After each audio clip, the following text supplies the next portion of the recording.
B plus ட்ரீல B ட்ரீயோட எல்லா ப்ராப்பர்ட்டிஸும் அதில் அப்படியே இருக்கும். இதில் என்ன டிஃப்ரென்ஸ் இருக்குன்னா, பி ப்ளஸ் ட்ரீல டேட்டா பாயிண்டர்லாம் எங்கே ஸ்டோர் ஆகிருக்குன்னா லீஃப் நோட்ஸில் ஸ்டோர் ஆகிருக்கும். லீஃப் நோடு வந்து டிஃபராக இருக்கும், இன்டர்னல் நோடோட கம்பேர் பண்ணும்போது டிஃபராக இருக்கும். லீஃப் நோடு தான் எல்லா நோடோட என்ட்ரி பாயிண்ட்டாக இருக்கும். எந்த ஃபீல்டை நம்ம சர்ச் பண்ணாலும் லீஃப் நோடு டேட்டா பாயிண்டரை வச்சு தான் அந்த ரெக்கார்டெல்லாம் நம்ம சர்ச் பண்ண முடியும். இந்த லீஃப் நோடால தான் வந்து பி ப்ளஸ் ட்ரீல ஒரு ஆர்டர் ஆஃப் சர்ச்சிங் கிடைக்கும். இன்டர்னல் நோடு வந்து இந்த சர்ச்சிங்க்கெலாம் கைடாக இருக்கும். இன்டர்னல் நோட்ஸில் இருக்க எல்லா ஃபீல்டும் பார்த்தோன்னா லீஃப் நோடில் ரிப்பீட் ஆகும்.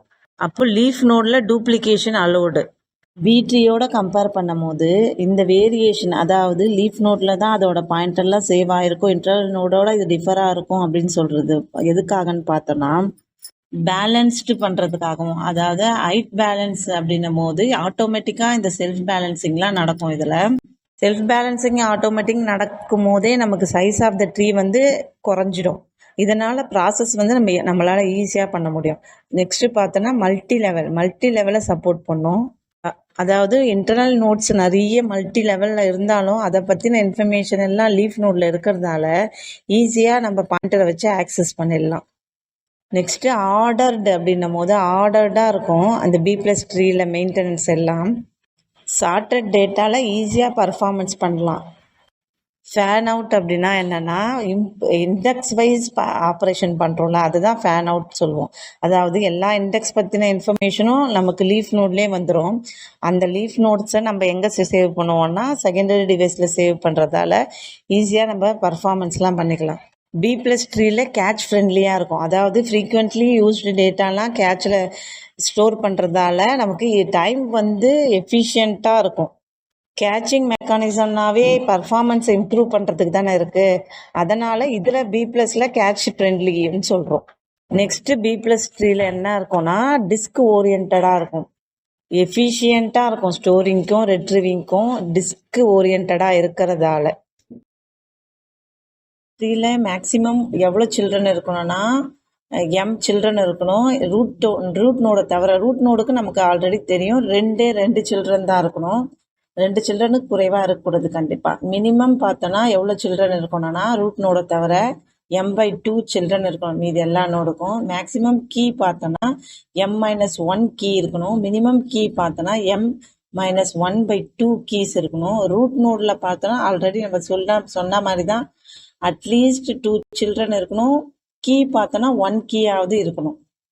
இன்டர்னல் நோடுக்கு பாயிண்டர்னு பார்த்தோன்னா n/2 ரெக்கார்டு இருக்கணும் அட்லீஸ்ட். அதாவது எவ்வளோ நோட்ஸ் இருக்கோ number of nodes by 2 record pointer இருக்கணும். ரூட் நோடுக்கு அந்த மாதிரி ரூல்லாம் இல்லை.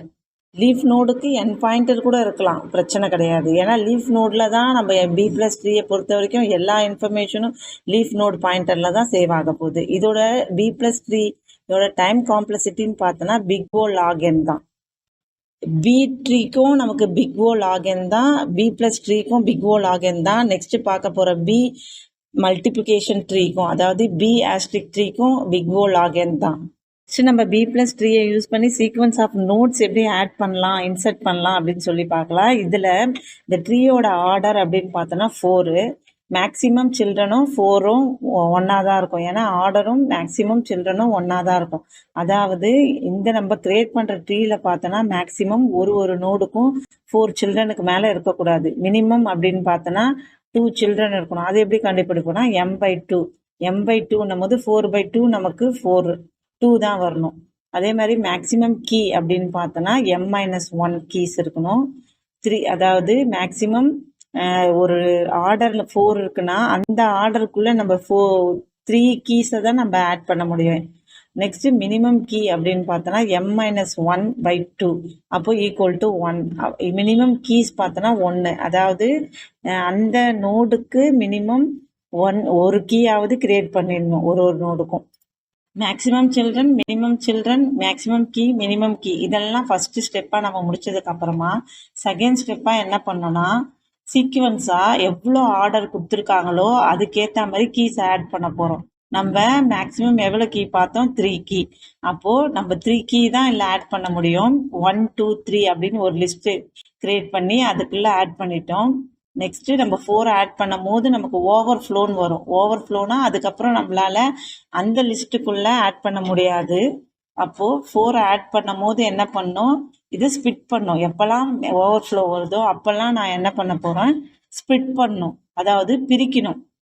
அதை எப்படி பிரிக்கணும்னா, ரூட் நோடுக்கு லெஃப்டில் மினிமமாகவும் ரூட் நோடுக்கு ரைட்டில் மேக்சிமமாகவும் பிரிக்கணும். அதே மாதிரி மினிமம் நோட்ஸ் எல்லாம் என்ன பண்ணணும், லெஃப்ட் சைடில் மினிமம் அதாவது இப்போ நம்மளுக்கு 1 to 3 வரைக்கும் கீஸ் கிரியேட் பண்ணோம். அதில் மினிமம் எவ்வளோ 1, அதை மினிமம் சைடு மினிமம் இருக்கிறது லெஃப்ட் சைடுலையும் மேக்சிமம் இருக்கிறத ரைட் சைட்லேயும் ஆட் பண்ணணும். இப்போ நமக்கு ரூட் நோட் 2வாக கிடைக்கும் இந்த ஸ்டெப்பில். அதுக்கப்புறம் லெஃப்ட் நோடில் 1, அப்புறம் 2, 3. ஏன்னா என்ன பண்ண போகிறோம், மினிமம் மேக்ஸிமம் ஆட் பண்ணும் போது ரைட் சைடில் ஆட் பண்ணும் போது அது ப்ரீவியஸ் நோடையும் சேர்த்து நம்ம என்ன பண்ணணும், பாயிண்ட் பண்ணணும்.